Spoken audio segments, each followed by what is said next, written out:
12월 17일 원내리 집회 시작하겠습니다. 민주당이 선거법 원안을 본회의에 상정하겠다고 하자 이번에는 원안 발의자인 심상정 정의당 대표가 반발하는 코미디가 벌어지고 있습니다. 자기 자신이 발의한 법안의 상정을 반대하는 자가당착입니다.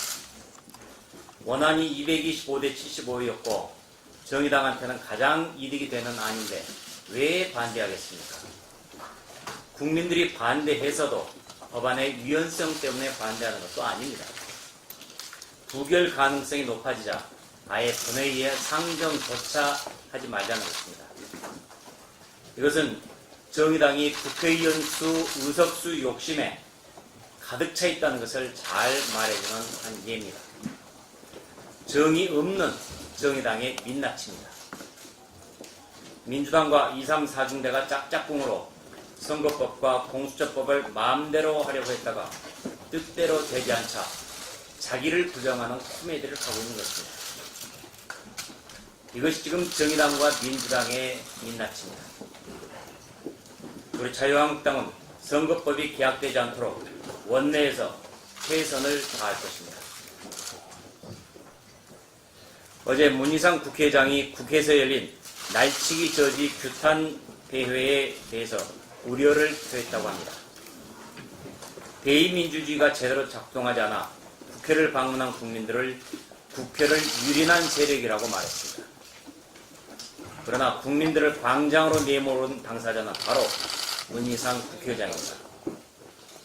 국회의장으로서의 중립성 지키지 못하고 정권을 위한 거수기 역할을 독촉한 모습이야말로 국민들이 광장으로 이 국회로 달려나온 이유입니다. 애타고 답답한 마음을 풀기 위해 수만 명의 국민들께서 국회로 모인 것입니다. 합의가 안 됐는데도 선거법과 공수처법을 강행 처리하려고 하니 걱정된 국민들이 참을 수 없어 국회까지 찾아오신 것입니다. 국회 문을 걸어잠가 국민들이 국회 경내에 들어오는 것조차 못하게 한 문희상 국회의장의 국회 폭거야말로 우려스러운 상황입니다.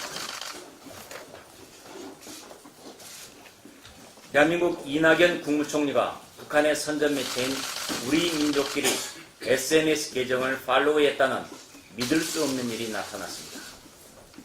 우리 민족끼리는 불법 유해 사이트로 관리되고 있어 대한민국에서는 접속이 불가능합니다. 이런 북한 선전물이 게시되는 SNS를 도대체 왜 대한민국의 총리가 팔로우한 것입니까? 기억이 없다, 실수로 했는지도 모르겠다는 것이 이 총리의 해명입니다. 그러나 이낙연 총리는 자기 자신의 소셜미디어 계정은 직접 글을 쓴다고 통실 관계자가 이미 밝힌 바 있습니다. 그런 이 총리가 실수로 팔로우를 눌렀다는 것은 너무나 비겁한 변명입니다. 국정운영도 기억이 없는 채로 또 실수로 하는 건 아닌지 의심스러울 정도입니다. 대한민국 헌법과 어울리지 않는 난민법, 북한 이탈주민 보호법 언급을 하면서 납포된 북한 주민 2명을 강제로 북송한 것도 이번 팔로우 사건을 생각하면 그리 놀라운 일도 아닐 것입니다. 친북 성향 단체가 미 대사관을 불법 침입해도 해리스 미 대사 참수 대회를 열어 서울 시내에서 과격한 집회를 하고 있어도 방관하고 있는 이 정부의 사고방식이 짐작됩니다. 이낙연 총리는 국민에게 사과하시는 게 마땅합니다. 국민이 갸우뚱하는 성향을 가진 국무총리한테 대한민국 안보를 맡길 수는 없습니다. 정부가 어제 집값을 잡겠다며 내놓은 12.17 부동산 대책을 보면 예고도 없이 오늘부터 당장 시행하겠다는 것으로 국민은 안중에 없는 무법 권력의 모습 그대로입니다. 국민이 준비할 새도 없이 오늘 당장 돈을 묶어버리겠다니 현금 부자만 살아남으라는 말에 다름 아닙니다. 재건축, 재개발 활성화 등 공급을 늘리는 대책 없이 수요만 때려잡겠다는 것은 반시장 경제의 원리라고 할 수밖에 없습니다. 이 역시 내년 총선표에 도움이 된다면 국민의 사유재산권쯤이야 아무렇지 않게 다뤄도 좋다는 것으로 문재인 정권의 반시장적 철학이 아닌가 싶습니다. 게다가 청와대 참모들한테는 집 한 채 빼고 다 팔아라는 지시는 전형적인 보여주기 쇼입니다. 정책 실패를 반성할 생각은 없이 쇼로 미봉하겠다니 시장이 비정상적으로 반응할 것은 불문가지입니다. 오늘부터 제21대 총선의 예비후보자 등록이 시작됩니다. 모든 예비후보자들이 정당하고 공정한 경쟁을 하기 바랍니다. 우리 자유한국당은 지난 2016년 지방선거 때 울산 등에서 벌어진 권력의 선거 공작이 재발되지 않을까 우려하고 있습니다. 한국당의 예비후보자들과 당원들께서는 여당과 정부기관의 선거 부정에 대해 예의주시하시고 문제가 있다면 모두 고발해 주실 것을 당부해드립니다. 국민 여러분께서도 부정선거운동 철저히 감시하고 고발해 주시면 감사하겠습니다. 감사합니다.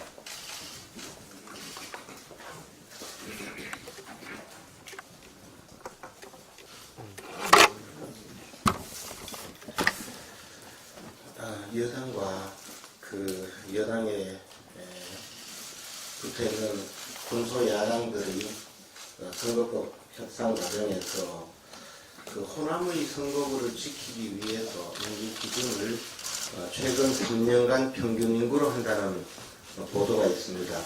선거법 부칙에 지금은 선거일 전 15개월 전의 인구를 기준으로 하도록 되어 있어서 금년 1월 말 인구를 기준으로 하고 있습니다. 그런데 호남의 선거구를 줄이지 않기 위해서 최근 3년의 인구 표준으로 한다고 합니다. 그렇다고 하더라도 250석으로 지역구 수를 조정하면 결국 3석을 줄여야 합니다. 세종시를 인구를 늘리지 않고 세종시의 선거구를 늘리지 않고 나머지 3석을 줄이기 위해서 수도권에서 선거구를 줄이겠다는 그런 보도를 봤습니다. 이것은 전 세계에 있지도 않는 그런 제도를 또 등장시키고 있습니다. 제가 중앙선관위에서 받은 자료로 보면 250석을 기준으로 해서 지난 1월 말의 인구수를 기준으로 광역단체별, 즉 시도별 국회의원 선거구의 평균 인구수를 보면 세종시가 32만 616명인데 반해서 광주광역시의 그 국회의원 선거구당 평균 인구수는 18만 4,669명입니다. 그 다음 끝에서 두 번째가 전라북도가 18만 5,655명, 세 번째가 전라남도 19만 145명, 그리고 끝에서 네 번째가 부산시로 19만 3,307명입니다. 이것은 무슨 의미이냐 하면 인구수 대비 국회의원 선거구가 광주, 전북, 전남이 굉장히 많다는 의미입니다. 세종시에 비해서는 2배가 가까이 되는 것이죠. 그렇다면 그 국회의원 선거구를 줄여야 될 경우에는 바로 인구 기준으로 해서 선거구를 줄여 나가야 하는데 지금까지의 그 선거구 획정의 대원칙이 바로 이런 광역단체별 국회의원 평균 인구수가 적은 곳부터 줄여 나갔습니다. 그렇다면 당연히 광주, 전북, 전남 순으로 국회의원 선거구를 줄여야 하고 4석을 줄인다면 광주, 전북, 전남, 부산 순으로 줄여야 할 것입니다. 이름에도 불구하고 이것을 수도권에서 선거구를 줄이겠다고 하는데 인천이나 제주, 경기, 대전이 선거구당 인구수가 굉장히 많은 상위권에 속하고 있습니다. 결국에 입으로 입만 열면 늘 그 선거 개혁을 이야기하고 또 표의 등가성, 비례성을 이야기하면서 정작 자기들의 선거구를 줄이지 않기 위해서 온갖 편법을 다 동원하고 심지어는 이제 전 세계에 없는 3년 평균 인구수 기준으로 하겠다는 그런 주장까지 서슴지 않는 것을 보고 이분들의 그 양심의 한계는 어디까지 가는 것인가 생각이 듭니다. 3년으로 하지 말고 한 300년 기준으로 하는 게 좋지 않겠습니까? 그래서 이런 시도는 절대로 우리 당에서는 묵과하지 않을 생각입니다. 왜냐하면 선거구 획정은 중앙선관위에 설치된 선거구 획정위원회에서 선거구를 획정하게 됩니다. 그런데 그 선거구 획정위원들이 바보도 아니고 대한민국 국민이 아닌 달나라 사람들도 아니고 그 사람들도 헌법 정신과 헌법재판소 판례를 알 텐데 이 3년 평균으로 설정해 놓았다고 해서 선거구를 그렇게 획정을 하겠습니까? 그래서 저는 앞으로 선거구 획정이 있을 때는 우리 당의 당력을 총동원해서라도 반드시 광역단체별 인구 순서에 따라서 선거구 획정을 해야 되고, 세석을 줄인다면 광주, 전북, 전남, 내석을 줄인다면 광주, 전북, 전남, 부산의 순으로 줄여야 하는 것은 지극한 지금까지 선거구 획정 원칙이고 대원칙이자 헌법 정신에 맞는 상식이라고 생각합니다. 이런 선거구 획정 원칙에 반하는 어떠한 시도도 용납되지 않을 것임을 천명합니다.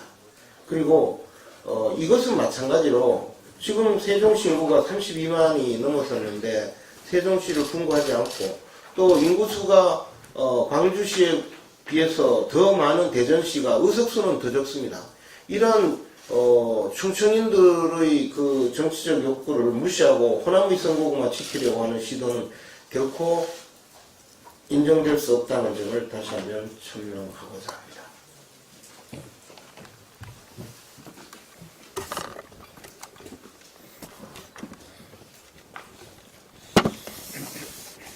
어제 우리 국회 안에서 집회가 있었습니다. 당초에 우리가 계획했던 것은 평화적인 집회였고 그랬습니다만 그 집회가 좀 과열되게 된 것은 전적으로 원내대표께서도 말씀이 있었지만 이 원인을 제공한 이 원천봉쇄한 경찰과 또 이 집회의 원인이 된 법에도 근거하지 않은 4+1에 의한 국회 운영 등 이 국회의장과 원천봉쇄한 경찰에게 전적인 책임이 있다 하는 점을 말씀을 드리고, 우리 당에서는 그동안에 20대 국회 후반기에 들어서 국회를 파행으로 이끈 이 선거법, 공수처법 이것이 처리될 때까지 당의 투쟁은 또 집회는 계속될 것이다 하는 점을 말씀을 드립니다. 지금 우리 당에서 공관위원장 공모가 이제 끝났습니다. 그리고 오늘부터 공관위원장 추천위원회가 본격적으로 가동되면서 빠른 시간 내에 공관위원장도 선정이 되고 또 공관위원도 선정을 해서 우리 총선 일정에 대한 준비를 차질 없이 진행해 나갈 생각입니다.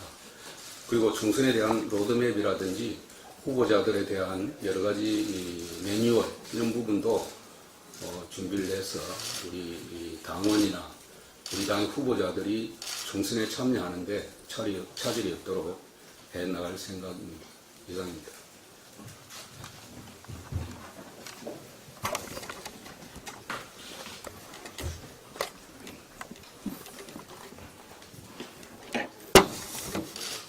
네, 자유한국당 가방이 간사 김성태 의원입니다.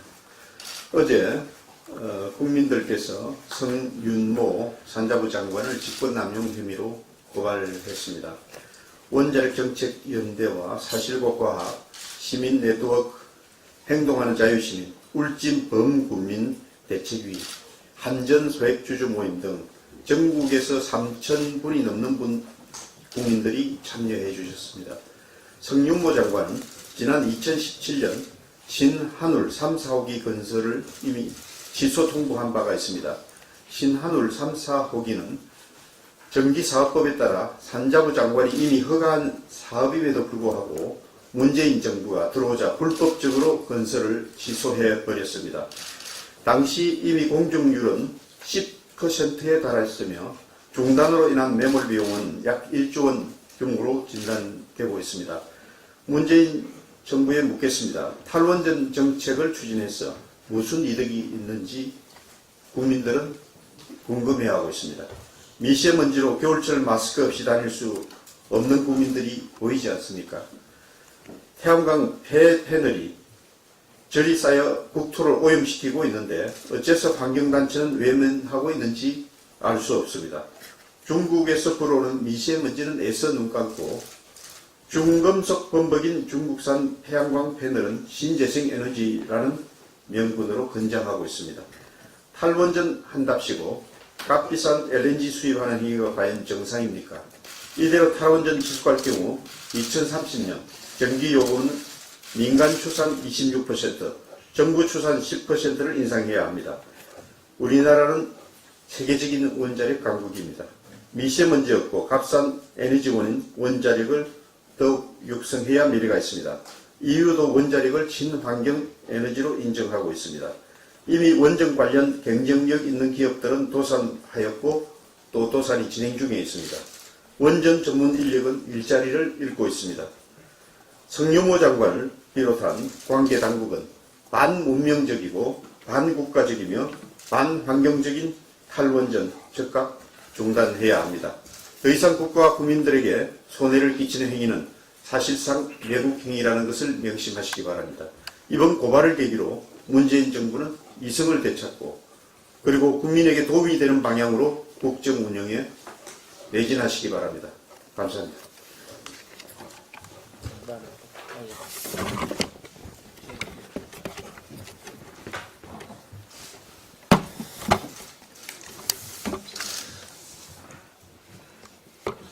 지난 일요일 세계일보의 문희상 국회의장 인터뷰 기사가 아주 상세하게 실렸습니다.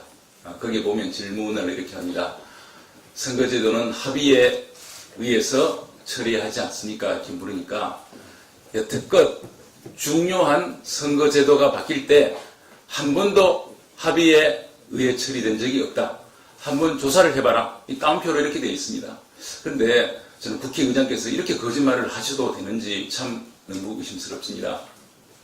바로 4년 전 20대 국회의원 선거 때 비례 의석수를 246석에서 253석으로 바꿨습니다. 그때 여야 합의를 분명히 했습니다. 언론 기사도 제가 검색해 봤습니다. 그리고 중선거구제가 소선구제로 바뀔 때 1988년 그때도 여야 사당 합의로 됐다고 분명히 제가 언론에서 확인을 했습니다. 이렇게 최근에 중요한 두 가지 선거제도 바뀔 때 100% 합의에 의해서 됐음에도 국회의장께서 한번 조사를 해봐라. 한 번도 합의가 한 적이 없다. 정말 어떻게 이렇게 국민 앞에 거짓말을 할 수 있는지 참 제가 눈이 의심스러웠습니다. 그리고 2015년 당시 정의와 국회의장이 계실 때 그때 당시 여당인 우리 새누리당에서 노동개혁법 등 이 주요 법안에 대한 직권상정을 요청했습니다. 그때 정의와 국회의장 말씀이 내 성을 가기 전에는 직권상정을 못하겠다. 그만큼 정치적 중립성과 소신을 지킨 겁니다. 그런데 현재 문희상 국회의장 정말 국민의 국회의장입니까? 우리 300명 국회의원의 국회의장입니까? 오로지 민주당의 국회의장입니까? 지금이라도 국회의장께서는 올바른 사회를 보고 중립을 지켜주실 것을 촉구를 합니다. 이상입니다.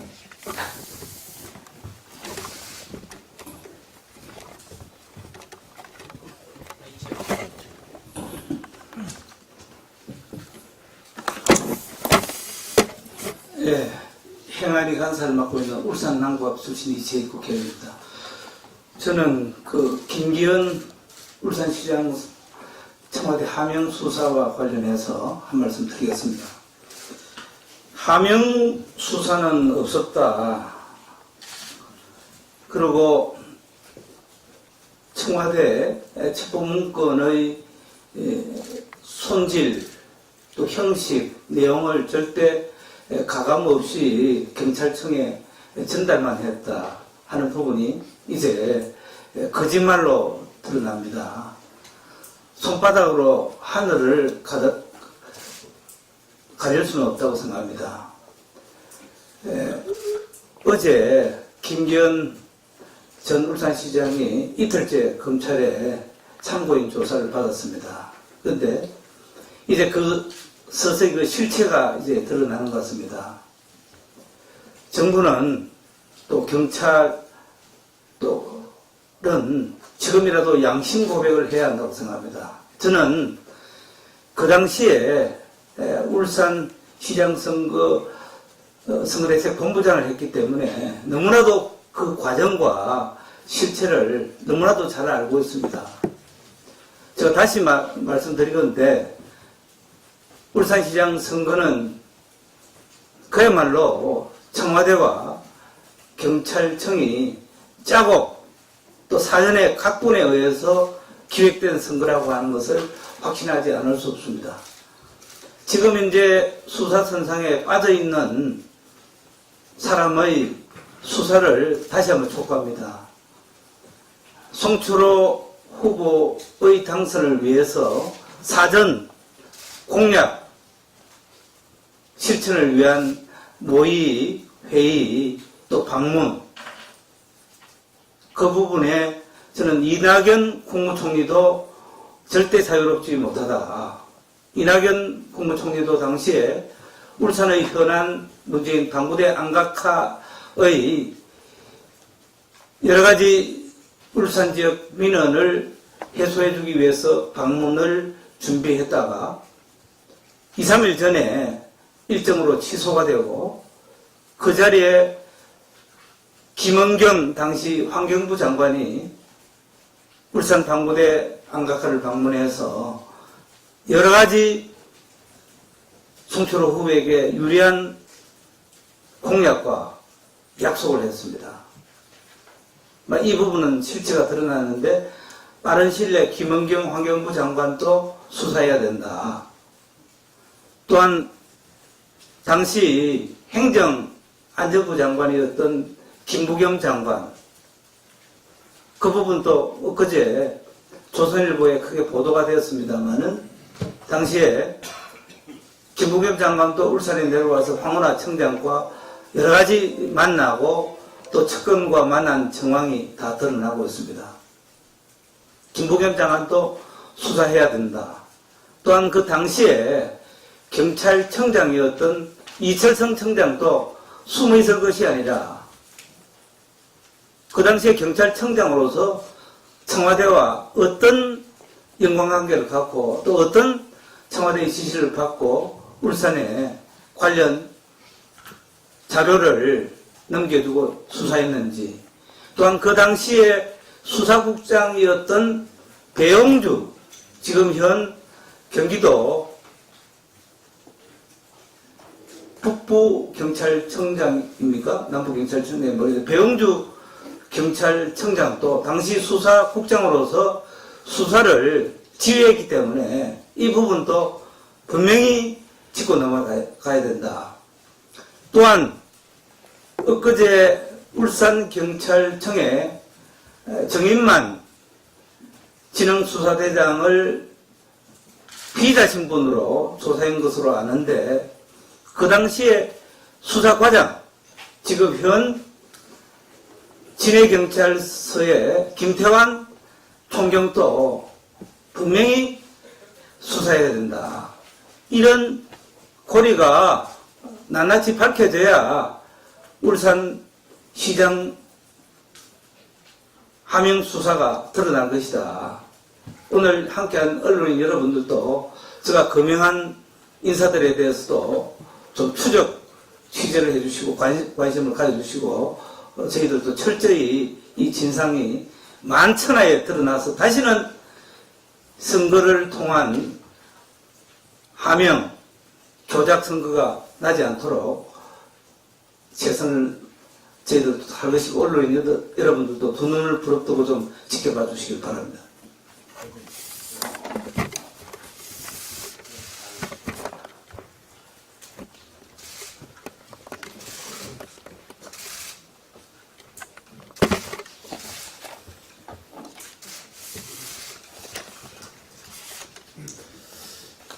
예, 정부가 어제 1216 종합부동산 대책을 발표했습니다. 예, 지난 9.13 대책 이후 1년 4개월 만에 이번에 발표되는 정책, 정말 아주 그동안의 모든 강력한 정책을 총망라하는 아주 파격적인 정책입니다. 그것도 오늘 당장부터 시행한다고 합니다. 자, 이렇게 강력한 대책이 나오기 전에, 지난 한 달 전에 대통령 뭐라고 하셨습니까? 전국적으로 부동산 가격이 하락했을 정도로 안정화됐다. 부동산 문제에 대해서는 이제는 자신 있다. 이렇게 대통령께서 직접 말씀하셨습니다. 근데 이게 웬일입니까? 대통령님 말씀 있고 나서 서울 아파트 값이 24주 연속 상승하고 또 부동가 상한제 이후 집값은 대래 급등세를 타고 있습니다. 자, 이러한 현상은 지난 9.13 처음 이 정부 탄생 이래 정부 대책 나온 이래 계속 반복되는 문제입니다. 18차례 시장과 역행하는 정책을 남발을 하면서 문정부 들어서 서울의 아파트 값이 2년 반 좀 넘었는데 40%나 급등했습니다. 자, 이러한 현상이 뭘 말해줍니까? 정부 정책은 홧김에 하거나 어떤 오기로 하면 안 됩니다. 냉정하게 시장의 현실을 분석하고 시장의 현실을 인정하고 거기에 맞춤식 정책을 해야 되지 않겠습니까? 이렇게 오기 정책으로, 억누르기 정책으로, 규제 일관 정책으로 하다가는 결국은 이렇게 원하는 결과는 안 나오고 집값만 폭등하고 지금 그 대통령 말씀이 불과 한 달 만에 이렇게 거짓말이 되는 이런 황당한 일이 벌어집니다. 제발 정신 차리십시오. 이렇게 공포 분위기로 몰아간다고 시장이 움직이고 국민이 움직이지 않습니다. 요즘 패스트트랙의 대응 공수처법 이거 뭐 하자는 겁니까? 기소권, 수사권 다 지금 초권력기관을 만들어서 갖고 해서 야당 탄압하겠다는 겁니까? 국민들을 공포로 몰겠다는 겁니까? 그렇다고 해서 국민이 순순히 순응하고 야당이 순순히 순응할 줄 아십니까? 시장이 말해주지 않습니까? 대통령이 말씀 한 달 만에 시장이 이렇게 엄청난 집값 폭등으로 보복하고 있습니다. 이번에 패스트트랙의 대응 공수처법 당장 중단하십시오. 이상입니다. 네.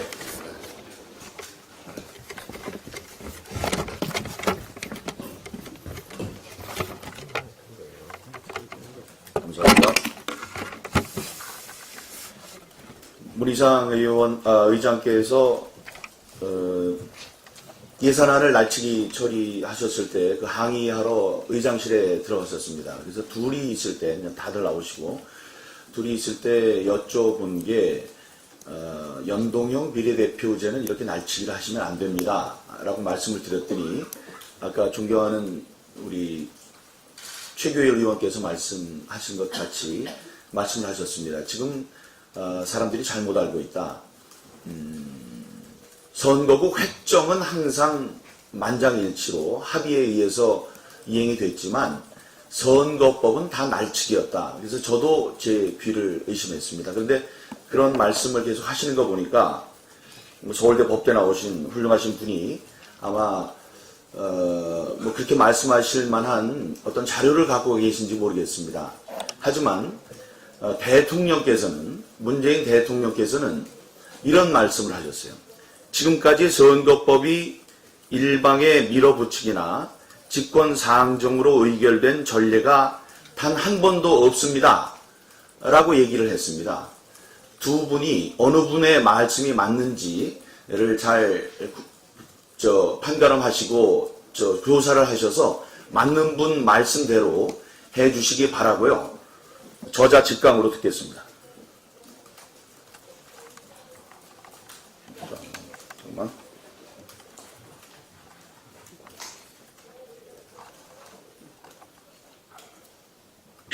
일방의 밀어붙이기나 직권상정으로 의결된 전례가 단 한 번도 없습니다. 다시 나오죠. 지금까지 선거법이 일방의 밀어붙이기나 직권상정으로 의결된 전례가 단 한 번도 없습니다. 지금까지 선거법이 일방의 밀어붙이기나 직권상정으로 의결된 전례가 단 한 번도 없습니다. 지금까지 지금까지 네. 선거법이 이상입니다. 일방의 네? 문재인 대통령. 문재인 대통령이라니까요. 정말 좋은 질문이신데요. 찾아보십시오.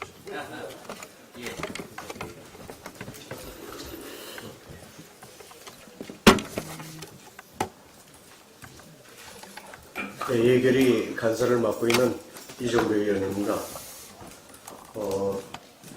지난번에 4+1 수정안 가지고 국회에서 날치 통과한 예산의 문제점에 대해서 한 가지만 제가 말씀드리겠습니다.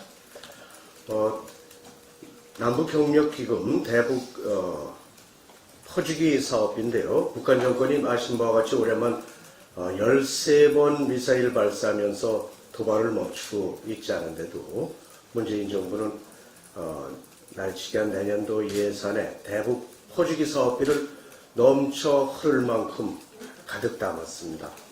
대표적인 대북 퍼주기 예산 주머니인 남북협력기금은 현재 남북관계나 또는 미국 등 국제 상황을 볼 때 이것은 집행이 매우 불가능한 상태입니다. 그러함에도 4+1 짬짬이 수정안에는 내년도 남북협력기금을 1조 9,528억 원을 담았습니다. 올해보다 4,624억 원 증가, 31%가 증가한 금액입니다.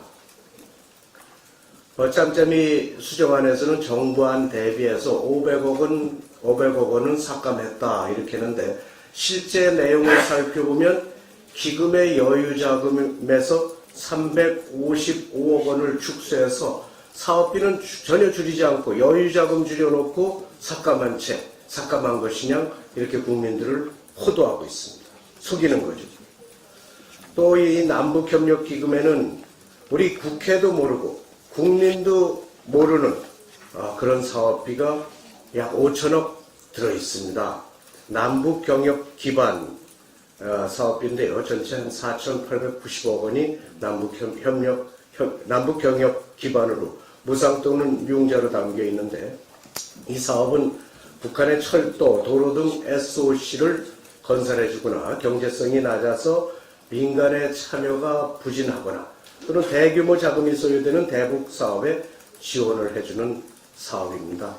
이 사업비는 남북 관계에 따라서 집행 여부가 결정되는 사업인데 한 푼도 깎지 않고 그대로 반영됐습니다. 이 사업비는 특히 북한에게 어떤 명목으로 어떻게 쓰는지 어떻게 퍼주는지도 알 수 없는 그런 사업비입니다. 이 사업비에 대해서 저희들이 좀 공개를 법적 근거가 없기 때문에 국회는 비공개로라도 우리 이 소위원들에게 좀 알려줘야 되지 않느냐라고 얘기를 했는데 그래야 예산 심의를 제대로 할 수 있지 않겠냐고 요구를 했음에도 전혀 알려주지 않고 그런 상태에서 이번에 대폭 증액된 이런 예산안이 통과됐습니다.